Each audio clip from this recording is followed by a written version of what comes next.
As a founder, do you find yourself overwhelmed and frustrated that things aren't moving forward as fast as you'd like? Startups are often portrayed as a go big or go home affair. And as founders, it is easy to get caught up chasing monumental goals and forget about the daily actions that will actually get us there. On today's Startup Therapy podcast, we'll explore how we can aim for the moon, but clear the fence.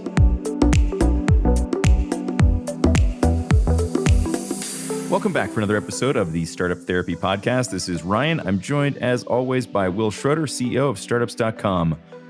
Will, today we're going to talk about something that I think every founder, even just people who are considering becoming founders, can relate to, and that's being overwhelmed, especially at the early stages. It's so common to just be buried in it. Yeah, I mean, how could you not? I mean, boy, the first 6 months to a year for sure. But even if we zoom out a bit and we say, I guess every year thereafter. I was going to say, yeah. It's the not first narrowed, 6 right? months to a year of every year. Yes. But here's why the first year, let's just zoom in on that for a second, really matters. You have so much to do in the least resources you'll ever have to do it. Yeah. And so we have founders that comes to us and say, okay, great news. I quit my job. I started the business. I'm off and running. Now I'm totally overwhelmed because all of a sudden I have to be head of product management, head of technology, head of recruiting, head of everything. Yeah.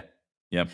Total uncertainty, it's such a huge laundry list of things to get done. And as you said, the least resources you'll ever have. Other than energy, maybe. You do start with more energy. Like that becomes that freshman head of steam. Yeah, that becomes a more finite resource later in the game. Yeah, well, and at that point, we're saying we have to do all of this stuff. And it's the analysis paralysis. I'm so freaked out that I can't do everything at once that what do? Do nothing at all. Yep. That's exactly it, right? And so rather, if you can't remember the entire choreography, I'm just not going to take the first step at all, right? Which is a great way to tough. It's really tough.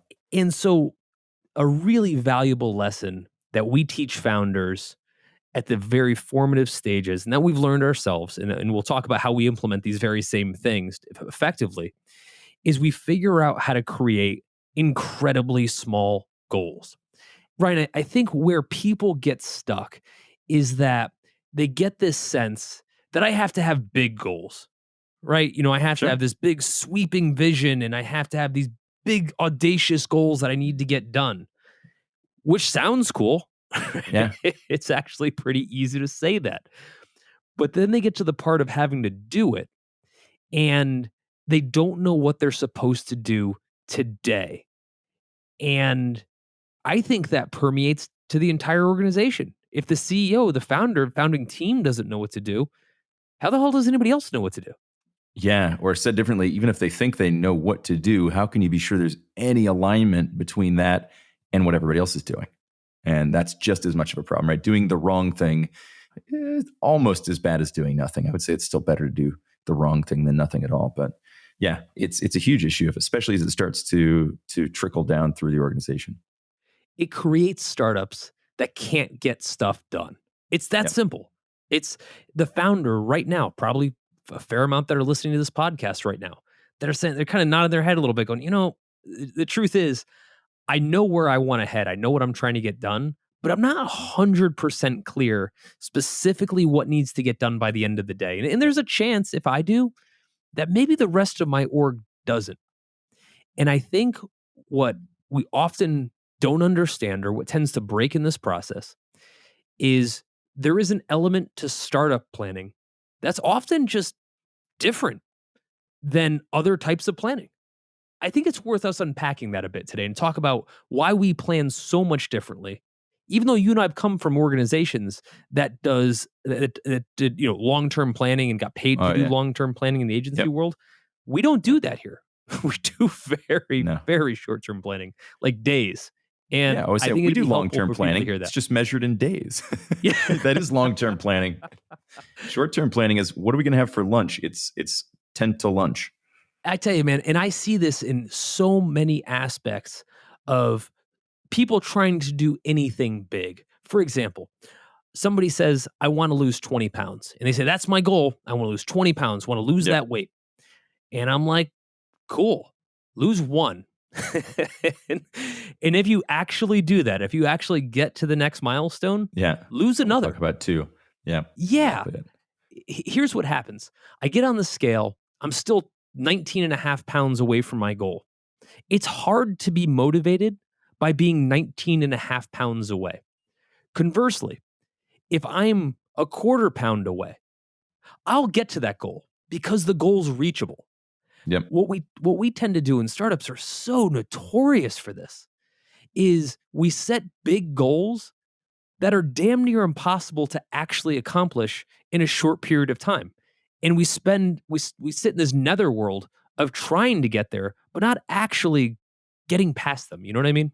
Yeah. Yeah. Because it becomes so hard to tell whether you're tracking in the right direction. Right. If you don't have and again, it's great to have the big hairy goals, right? It's fine to have this long-term idea of what you want the business to become.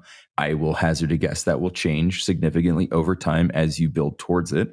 But even if it doesn't, you're still going to have to do things stepwise, right? I've built some amazing stuff out of Legos. All still starts with putting the first Lego in place, and you can feel and see the progress as you move. If you're only thinking about that final goal and you don't have any other shorter steps to help you understand whether you're making progress or not, you lose motivation, you lose direction. Or just nothing happens at all, right? And I think that's actually the biggest problem is that there's no traction created. There's no momentum created because you're aiming at something that's just too far out on the horizon to even be possible. Well, it's also hard to track. So if we go to a team member, and let's say it's the dev team, and we say, we have this project we want to work on. We want to work on, let's say, a mobile app, Mm. and we want to get this done. How long does it take? And they're going to say 6 months. Cool. That's not an unreasonable amount of time for the whole thing to get done. Yep. But we're 2 weeks, 6 weeks, 8 weeks into it. Are we, how done are we? Yeah. Chances are we're not as done as we think we are because we've yet to finish an actual milestone. And I think this messes people up. I think they set long goals because, again, they feel good. They're considerate. That's exactly what we want to get done. But somewhere between setting the goal and typically missing the goal, but hopefully getting to the goal is all this area in between, which is so hard to manage, especially in a startup where things are so amorphous. Yeah. And then again, you start to multiply that by the number of people on the team, and Yeah. it gets exponentially out of control really, really quickly. And I think this is a huge, huge part of where founder frustration and being overwhelmed comes from at the early stages, when you start to compound these what might be small issues in and of themselves, right? Like a little bit of misunderstanding in terms of what I'm supposed to be doing, or setting a goal that's a little too long. Right. Well, when that's all 4 people in the startup, that becomes a much, much bigger problem really quickly, even just from a tracking perspective. But for me, just from a momentum and a directional aspect, it tends to be the most frustrating, right? When you realize that what little has gotten done was also done in different directions and it doesn't come together in the way it needs to, even more frustrating. Like, man, individually, we got very little done. Collectively, it looks even worse. And that's just so demotivating. Well, it is, because I think what needs to happen, particularly in a startup, is we need to have short, ambitious goals. What can we get done by the end of the week? What can we get done by the end of the month, let's say? I think when we create long, ambitious goals, things that actually do need to get done, I'll give you an example. Startup says that by the end of 6 months, we want to have $100,000 in monthly revenue. That's awesome. But you have to get to $5,000 of monthly revenue before you ever get to $100,000. So why isn't that the first goal? Right? Yeah, I mean, if you really think about it, then we can say 100,000 is the 6 month goal, but our 1 week goal, or whatever our increment is, hopefully short, is $5,000. I don't hear enough of that. No. I think what happens, Ryan, you've seen this so many times with our own team, things that we do. If you set a time long enough, there's too much that can go wrong in between. Just like weight loss. You're basically guaranteeing it, right? When you leave, because it's wiggle room, right? Yes. It's flexibility in all the wrong places, right? And go back to your weight loss analogy. It's literally weight in all the wrong places, right? It's you end up with too much variability in terms of when do I get this piece done or when do I get that piece done. And if you slip a little week to week in a 6-month time frame, it doesn't feel like much. But if you slip a little week to week over an entire 6-month time frame, it's a hell of a lot of slippage at the end, right? You set really short time frames, and you can only slip so much within a given week until you're just obviously failing, right? Which you can correct. So yeah, I think that creating these shorter term goals is a huge thing. And I just made something up for you. Well, we're going to call them shit goals. It's short term, high intensity, tactical, right? Make all of your goals shit goals from now on. Are you finger tenting right now with your feet up on the no, because I was counting on the table? letters. I was counting the letters with my fingers to make sure that I got the acronym right. But yes, wonderful, well done, sir. But one of the things you mentioned there that I want to drill down on: time. The more time we give a goal, the higher the probability not only that it will fail because it gives it more time to fail. Oh yeah, but that it will get done in a very non-optimized way. And here's the example I give, Ryan. If I give myself a month to lose a pound, I've got a lot of opportunities in the middle there to make it up, to go back, etc.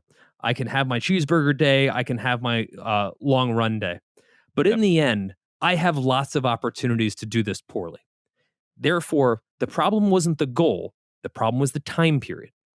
Yep. Now let's take it a step further. Now I have a week to lose a pound. Again, I've got to lose about 3,500 net calories, not just water weight. I have fewer options. There are fewer times that I can miss a meal. My workouts have to be consistently better on a pretty consistent basis over that time period. I can slip a little still, but a lot less than a month. It's a lot less than a month. And I'm not fully optimized. Now I have 2 days to lose a pound. Crazy unhealthy, by the way. Yeah. Just to be clear, right? It can be done. The body can burn 3,500 calories in 2 days. Really unhealthy. Not recommending this. Just pointing out it can be done. Kind of there is no sawing slippage. Off my forearms to do that. I think it'd be easier. Step one, cut my leg off. No, but there is no slippage in that timeline. All 3 goals are exactly the same. Lose 1 pound. But when I condense the timeline, I increase the optimization. I decrease the opportunities where you can mess around. And when I see people put in long-term goals, and again, long-term, man, I'm only talking 6 months. And even then, it could be shorter than that. What I see happen is it gives the organization and ourselves the opportunity to screw around, the opportunity to eat a cheeseburger when we're supposed to be on the treadmill. And when you then take that diet approach, Ryan, like you said, to the entire organization, all of a sudden, everyone's eating a cheeseburger. If you can call that. And it's not working. Yes, let's stick with that for a minute. Let's stick with the 1 week time frame, because this is exactly what we do internally as we look at how we plan at startups.com. Everything breaks down into these weekly sprints, essentially, right? And this isn't just a development thing. We do this across the board. What's the first thing we do when we get together on Monday mornings? Well, the first thing we do is we say, what are you going to do for this week? Now, when folks are new to our organization, they don't entirely understand what we mean by that. And so, and Ryan, we can provide a lot of character here and color about what that means to us. So let's start with why we're talking about a week. And actually, let me back up. Let's also point out, we only plan 1 week at a time as an entire organization of 200 people. Okay. Yeah. So this isn't some wacky thing we do in management. This is the whole company. And Ryan, you've seen different variants of how we plan. In your estimation, I'd have to ask you, why do you think it works? For all the reasons that we've just talked about, right? It doesn't give you unhealthy wiggle room. It forces you to break down and I don't want people to think that we're only thinking a week out, right? Obviously, we have long range plans, ideas, but we're executing 1 week at a time because that's what works, right? We've tried variations of this, but the reason it works is that it keeps you focused. It keeps you honest about your goal setting. it forces you to break things down into manageable increments. And I think this is Yes. the biggest place that planning fails. The minute that increment size, that bite size gets too big to chew on, it starts to fall apart. And so by arbitrarily limiting what we're saying the horizon of accomplishment is, in this case, a week, it keeps you really, really focused. And it forces you to continuously break down the bigger goal into a sub goal. Those sub goals become sub goals and sub goals and sub goals and so on until you're 5 or 6 generations deep into the big idea. And it's now a series of manageable, accomplishable, meaningful actions. And that's why it works. Here's the other reason I think this is particularly important to startup companies. When you go work at a big company, most of the ecosystem of that company has already been in place. In other words, everyone knows how this company works. People generally understand how this product performs. We have years of history to fall back on. When we're at a startup, we have none of that. Almost every single thing that we're doing, we're pretty much doing for the first time. Sure. We're doing product development for a product that's never existed before, for a customer we've never met before. On an LTV, we have no idea what it's going to be. We Why just did we do this hired again? everybody. Yeah, I'm saying we just hired everybody. We don't Yeah. even know that they can perform.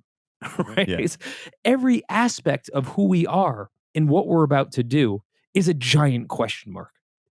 And for the company, for us to be able to assume that we can say, let's go back to our $100,000 in 6 months example, that we can assume the goal is $100,000 in 6 months.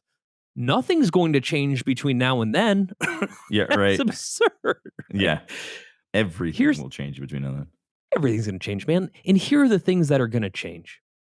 The goals that we set this week, once we actually do them, or in some cases just try, turns out it didn't work. We ran a landing page test. It didn't work. Right? Yep. That's going to change what I do next week. And by way of that, is likely going to change what the overall goal was to begin with. Yes. Most of what we're doing are a series of tests. The whole friggin' business is a series of tests. So for us to be able to say, here's a long-term plan based on a whole bunch of variables we don't even know yet is kind of silly. Yeah, because you're talking about a bunch of threaded plans together, right? You've got product, you've got marketing, you've got sales, you've got all of it, right? And each one of those has its own trajectory. And of course, there should be a cohesive plan where all those work together. But to your point, there's so much testing, there's so much variability, so much dynamism within each of those threads. And if one of those has to change, either via necessity or based on a decision from the findings that you have as you go through these tests, that can change everything else. And so this is something else. We haven't talked about this yet, but one of the other reasons I think this is so successful is it keeps everybody on the same time frames. Well, go back in time and think about all the times where you've had these kind of codependent time frames, codependent timelines for different projects where you've got development working on one thing and then marketing's going to launch something to go along with that. When there isn't consistency in those time frames, even just in terms of how quickly or how often we're checking in for progress, it leads to all sorts of bad shit happening. Right? I'm sure you have examples of this as well.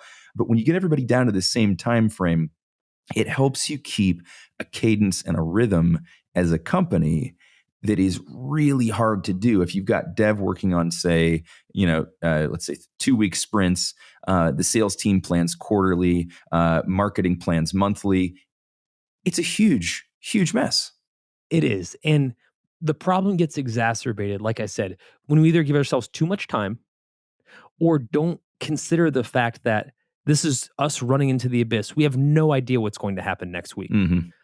So we can have goals. We can have overarching goals of where we're trying to get to. We can say we're trying to go from Connecticut to California in the 1700s, but we can't pretend to know what we're going to get into when we take even a step out of our cabin. Right? We're going to get bit by a snake, break our arm, and get cholera. You've played Oregon Trail. You know what I knew you were going to go there. Absolutely, that's what happens. But I think it's hard for the organization at first to think in such a tiny way. It's hard for us to think, okay, what are we only getting done this week? Until you see how effective it is. Yeah. The other thing I love about it has to be done by Friday is it has to be done by Friday. Right. If stuff comes up during the week, we just manage it differently. Here's an example. If I have all month to write a newsletter, one of the newsletters that I write that we send out to our folks, and I have a couple down weeks where things are just busy, I can't get to it, no problem.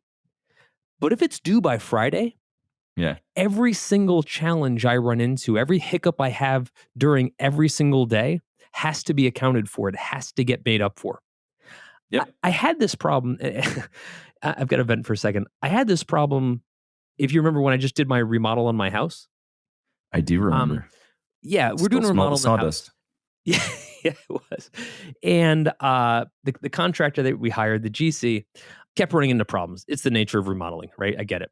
However, what ended up happening that I thought was really interesting was whenever the GC would run into a problem, they would say, "Oh, it's going to push out the timeline." And I'm like, "Huh?" Right. Huh? Like, yeah, Why? this didn't come in on time, or this contractor, this trade didn't show up.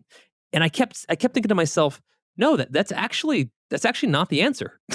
Yeah. The answer is we have to figure out how we're going to make up for it right now, Yeah. so we're back on schedule next week. And they were blown away by this. Like, wait, what? No, that's like, not no, how this works. We just no, keep it just takes pushing longer. just keep pushing the number back further, right? Yeah. It's like, well, you clearly don't do a lot of startup forecasting. But No. what I love about that is that when we give ourselves exactly 5 days to make no compromises, it has to get done in those 5 days. And look, man, stuff happens, right? Sometimes we have to push out. But we behave as an organization dramatically differently when we only have 5 days to contend with. Sure. And it's a sense of urgency, it's a sense of accountability. And I think once the organization starts to get tuned up on that kind of responsiveness, you become a pretty powerful organization. Yeah, for sure. I mean, there's some sense, right? I think there's probably some magic number in here somewhere that we could come up with that's probably like 20%. 20% meaning like what's the fudge factor here? Like what's an allowable, amount of overage in terms of time, right? And so if you're looking at a week, let's say it's 20%. That means if I don't finish by Friday, the expectation is that I'll get it done by Monday at the latest, right? Like because things do happen. Great point. Right? That's a great point, man. But if you blow that out to 180 days, right? That's a big difference, right? Now we're at 36 days, right? That's a month. It is. And let me add to that. It feels acceptable still. Yeah. What I want to add to that is we only have 5 days to contend with, which means we have to choose what is most important. Yeah. The longer of a time frame I give myself, the more stuff I can stack in on my task list. Biggest mistake. All I want to do are the most important things for this week, and I probably only get 2 or 3. The problem with most task lists is that they have more than 3 items. The moment you have more than 3 items, you have more things that you cannot do, which is the problem. When you only have 3 items, there's nothing you can do. Like, you have to focus on all of that. And I think when we have our discussions, we have our managers meeting, the first thing on every Monday morning, and we say, what are your top 3 things you need to do? The beauty of a top 3 is there's not a 4th. Sometimes there needs to be. There's no magic in 3. Sometimes it's 2, but it ain't 5. Yeah, I think this gets difficult as the organization. You talked about this before, but when new people come in, they can struggle with this a little bit in that it feels like they're not getting enough done. And I always try to remind people, no. Because if you tell me you're going to do more than that and you don't, that's far worse, right? Because then you're actually not getting stuff done. Right? If you tell me you're just going to get these 3 things done and these are the most important things and these map to the objectives that we've set together, this is more than enough because you'll actually get this done. Saying I'm going to do 10 things and getting 3 done is the same thing, practically speaking, as saying I'm going to get 3 things done and getting 3 done. You still got 3 things done, right? So let's talk about what the actual output is and let's focus on that. But I do see people struggle with this in the beginning.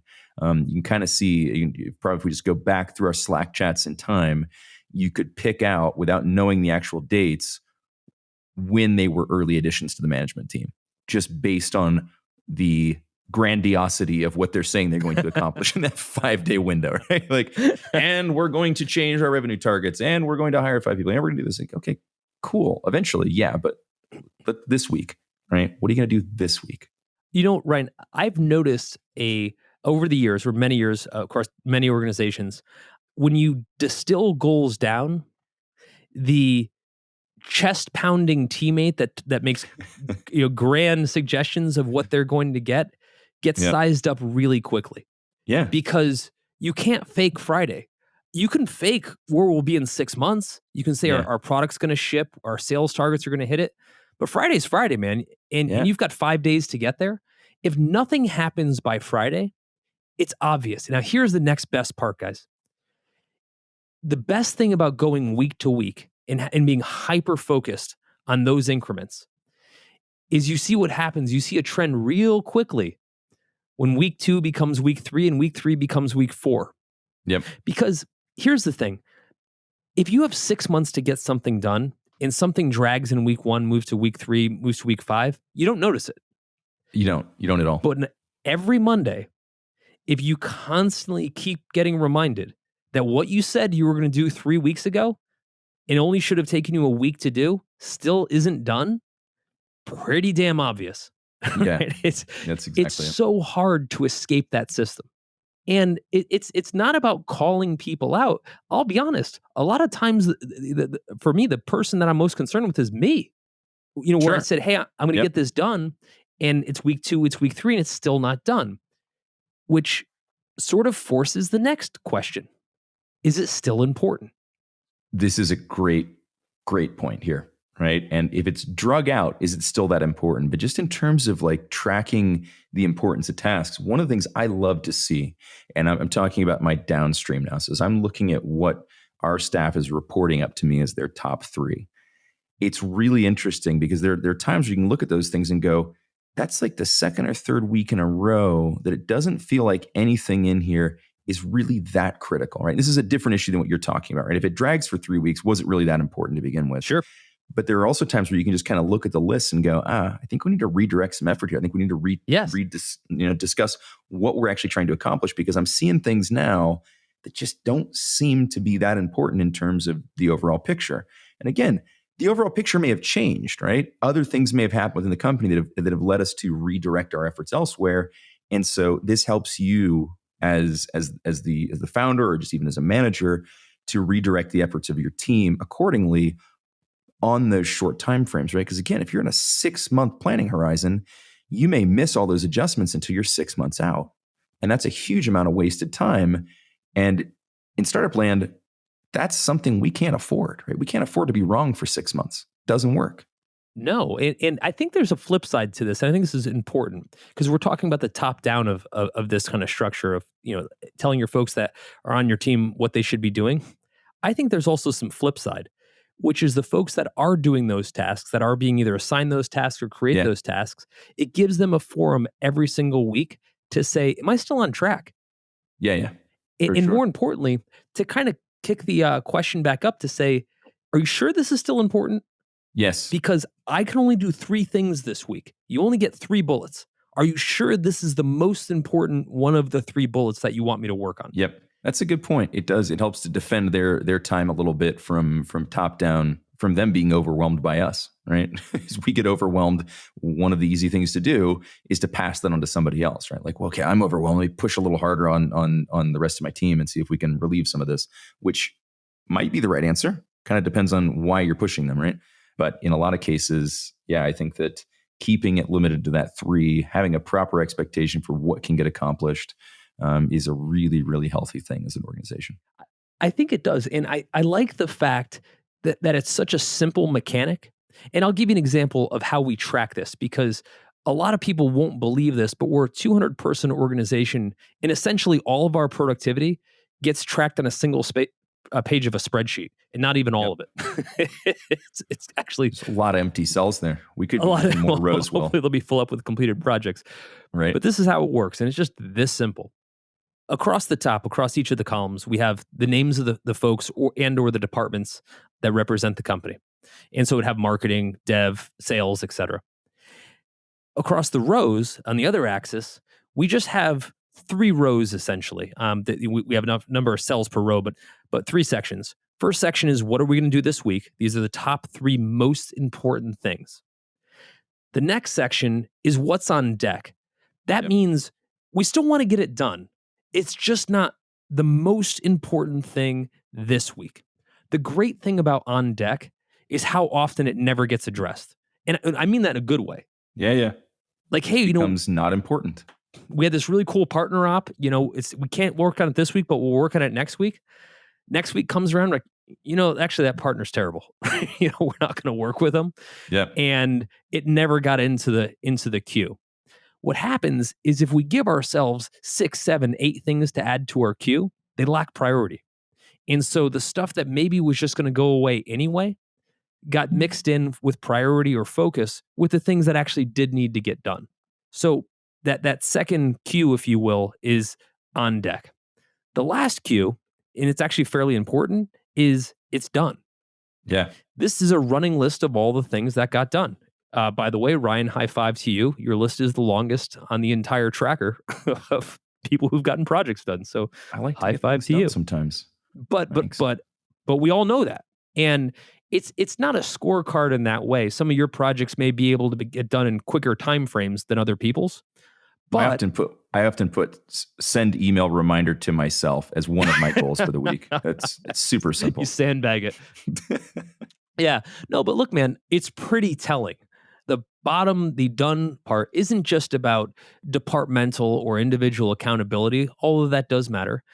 It's a way to look across the organization and say, what are we getting done? Yeah. And often you look at that list, what are we? It's roughly right now when we record this podcast about October. So, we're in the 10th month of the year. There's a lot of stuff on that list. It allows us to go back to that list and say, how did we spend our time this year across the organization? What was important to us back in January? And was that a good use of time? Do we want to do the same kind of stuff next year? How can we be more efficient? What could we have said no to? And we can learn from that. Yeah, okay. And that's all well and good, but like that's a week. How do we decide what we're going to do today? Right? Like, how do we break it down to that level? 'Cause ultimately, we can't do anything this week either. We have to do something right now today. So how do we do that? What I love about focusing on today is there's zero margin for error, right? Well, maybe error, but there's no wiggle room on today. So I use a product called Google Keep, which is where I keep all my notes. And the most prominent note that I've got in the top left that's colored is what am I going to do today? And it's kind of like a set your intention type thing. And what's important about that for me is I only put one thing on it. And here's what I found, right? I'd love to hear your mileage on this. It's so rare that I can actually get the one thing I wanted to get done that the idea of having more things on that list seems absurd. I get a lot of things done during the day, but only one thing that matters. You know what I mean? Right. Yeah, for sure. Yeah, and I mean, I have basically the same experience. Well, the loading up the task list is fine. Still, I'm lucky if one of the things is going to get knocked off of that. There's just so many distractions that come up in the day, right? And a lot of them have merit. You got to be careful about how you defend your time and make sure that you do carve out the time you need to get that one critical thing done. But as you know, like the rest of our days have to remain flexible. Right? We've got a lot of people looking to us for answers, questions, information needs, whatever. But it is really important to make sure that in responding to all of that, you don't lose sight of that one thing, right? And so I am very much the same way. There's always a sort of North Star task that needs to get accomplished. I used to do this with a whiteboard or with a Post-it note.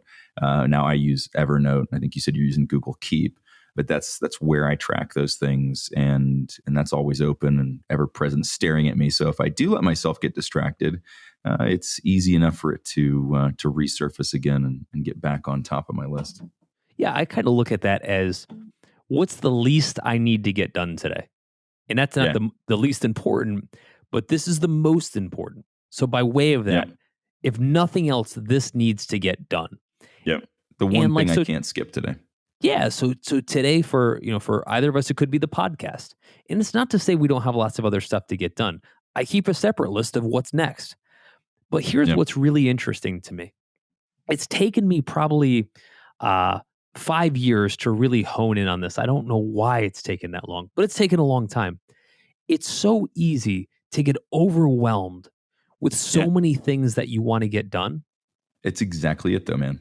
Yeah, I can right. literally go back in time to when like I would have a list of 5 or 6 things, and you're 3/4 of the way through the day, you look at the list, and without even really considering what was on it, I can still hear myself saying, "Yeah, I'm not going to get to that shit today." Right? Which is important. When it's just one thing, it's very different when you look at that and go, I'm not going to do that today. I'm not going to do that one thing that I said I was going to do today. I'm not going to do that. That's a very different conversation, even when you're having it with yourself. Well, the way I look at it is, as the leader in the organization, if you don't create an amazing amount of discipline for yourself, then you can't expect it in everybody else, or at the very least, it's not going to happen, right? Even if you do expect it. I think what we've done really well at startups.com, and what I see some companies do well, is build a discipline across the organization where everyone understands big goals are important. We want to hit big goals. But the way we get stuff done week after week, churning stuff out, is we set really small goals that are really trackable, and we are just all over them. Even down to, I'm not leaving my desk today until this one thing is done. Today's just moving a bit of a pebble, right? But long term, that's how you move mountains.